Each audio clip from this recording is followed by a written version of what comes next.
Bonjour à tous. Alors, on se retrouve maintenant pour la correction des exercices que je vous ai donnés qui sont issus de deux sujets de bac, anciennement en bac S. Donc, ici, vous avez donc essayé de répondre au sujet 2014 qui était sur une hormone qu'on appelle la glucocorticoïde. Donc on vous le dit, hein, dans la question 1-2, on vous dit que ce sont des hormones, et on vous demande de relever sur le document 2 deux arguments justifiant cette affirmation. C'est-à-dire qu'on vous demande de prouver par rapport à ce qu'on vous donne dans le document 2 que c'est une hormone. Alors pour ça, j'espère que vous êtes allé voir le seul endroit dans le programme de première G où l'on parle d'hormones et où je vous ai donné la définition d'hormones, c'est dans le cours de la glycémie. Donc avec les fameuses insulines et glucagon. Donc avant de démarrer cette explication, je vous avais donné la définition d'hormone. Et pour que l'on dise que ce soit une hormone, si vous êtes allé voir la définition, il faut que ce soit véhiculé par le sang, d'accord, qu'il y ait une distance cible et un récepteur spécifique. Alors, est-ce que j'ai ça dans le document 2? Alors, véhiculé par le sang, bingo, je l'ai, impeccable. On voit, hein, les petites boules noires sont bien dans le sang. Ensuite, une cellule cible, c'est cette cellule-là, ok. Et des récepteurs, ils sont à l'intérieur du cytoplasme, les récepteurs glucocorticoïdes. Alors là, c'est quelque chose que vous êtes peut-être allé voir sur internet, c'est la définition de glucocorticoïdes. Ce sont des hormones lipidiques, donc c'est pour ça qu'elles traversent la membrane cytoplasmique de cette cellule sans aucun problème, hein. Elles poussent tout simplement les lipides, la bicouche lipidique de la membrane cytoplasmique. Sachant que la majorité des hormones ne peuvent pas faire ça puisqu'elles sont de type protéique, hein, comme l'insuline et le glucagon.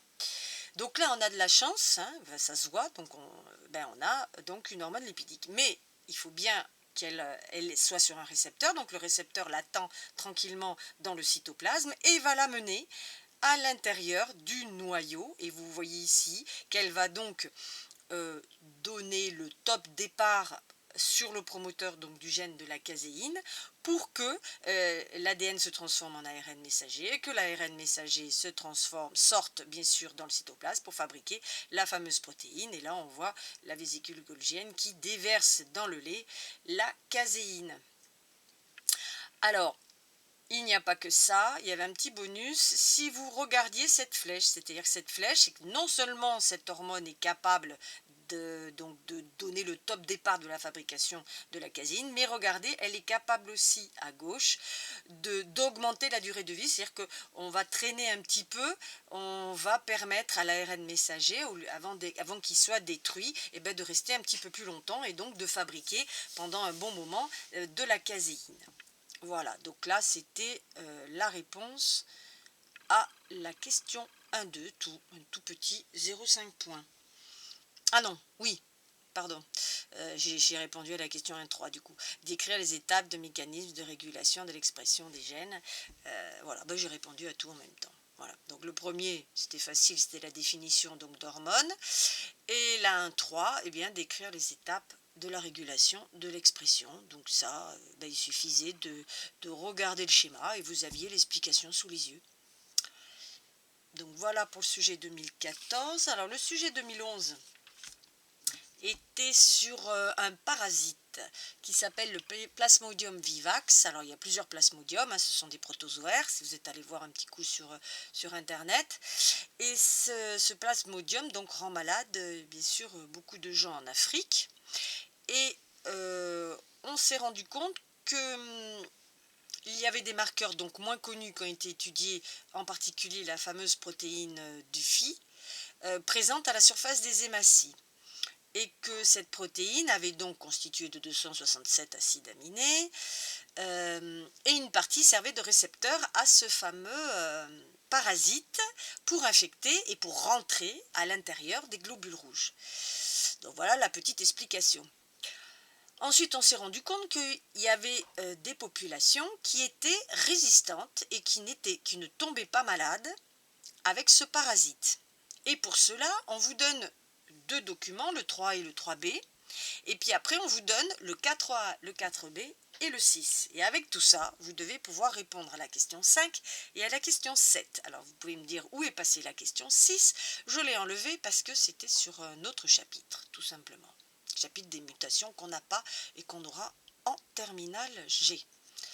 Donc, cette question, d'après la comparaison donc, des globules rouges, 3A, 3B, donnait la raison de la résistance au plasmodium. Donc, on va aller voir les deux documents. Donc là, quelqu'un qui est malade, on voit donc le globule rouge, un grossissement de la surface du globule rouge, et qu'est-ce qu'on voit? Des petites boules qui sont donc les protéines de Phi, et là, le parasite est content comme tout, il se fixe dessus et il rend malade la personne. Alors en dessous, on vous met le détail de l'ADN, la position du gène du Phi et la séquence régulatrice qui est tout simplement le promoteur. Mais pour l'instant, ça ne nous sert pas à grand chose, on verra dans la question d'après.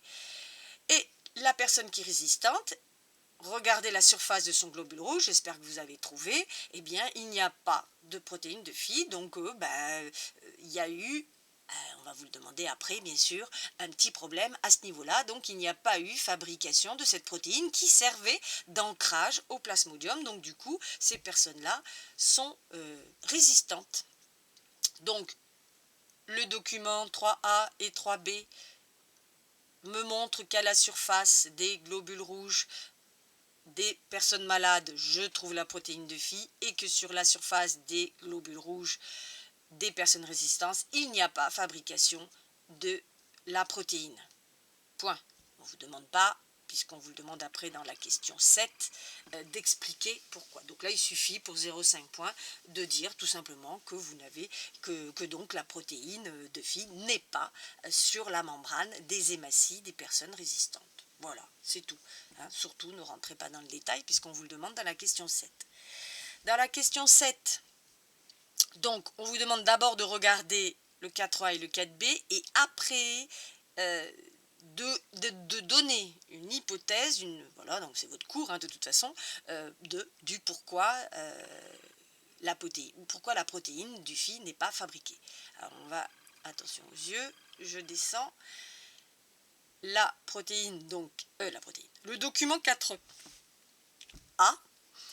on voit donc le brin transcrit, non transcrit, non transcrit, transcrit. Bon là donc c'est été, donc tout se passe bien. La portion, le fameux promoteur, donc la séquence de régulation est ici. Et la portion du gène A transcrire est ici, donc du numéro 25. Donc tout se passe bien. Et qu'est-ce qu'on voit chez les personnes résistantes? Est-ce que vous avez vu, bien sûr, alors je ne sais pas si ça va aller sur le même, non, j'arriverai pas à le mettre sur le même écran, mais effectivement tout ça c'est pareil, tout ça c'est pareil. La seule chose qui change, c'est le promoteur, là, une base azotée, hein, l'adénine est remplacée par la cytosine. Donc j'espère que vous avez vu hein, que c'était ici qu'il y avait un bug, tout simplement.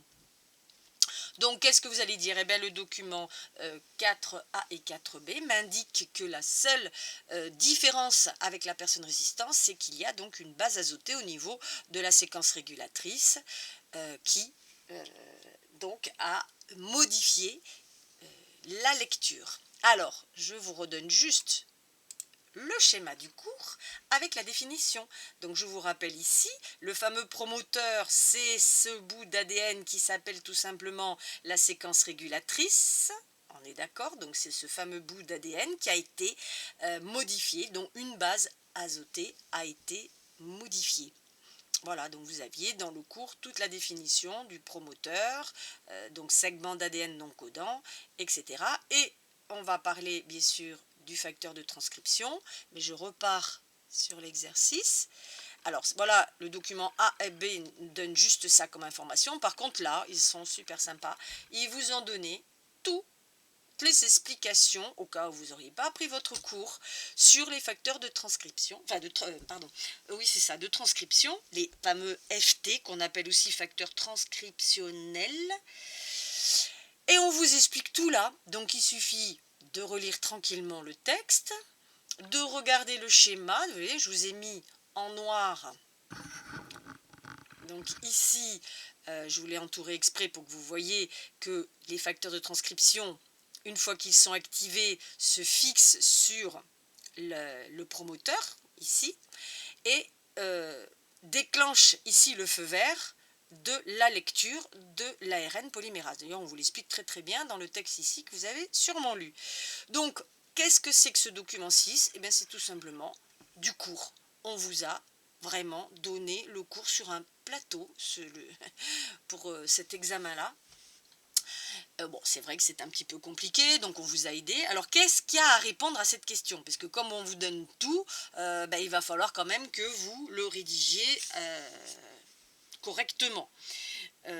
Donc, ce que vous devez dire, c'est que la transcription d'un gène se fait grâce à la polymérase, hein, donc l'ARN polymérase.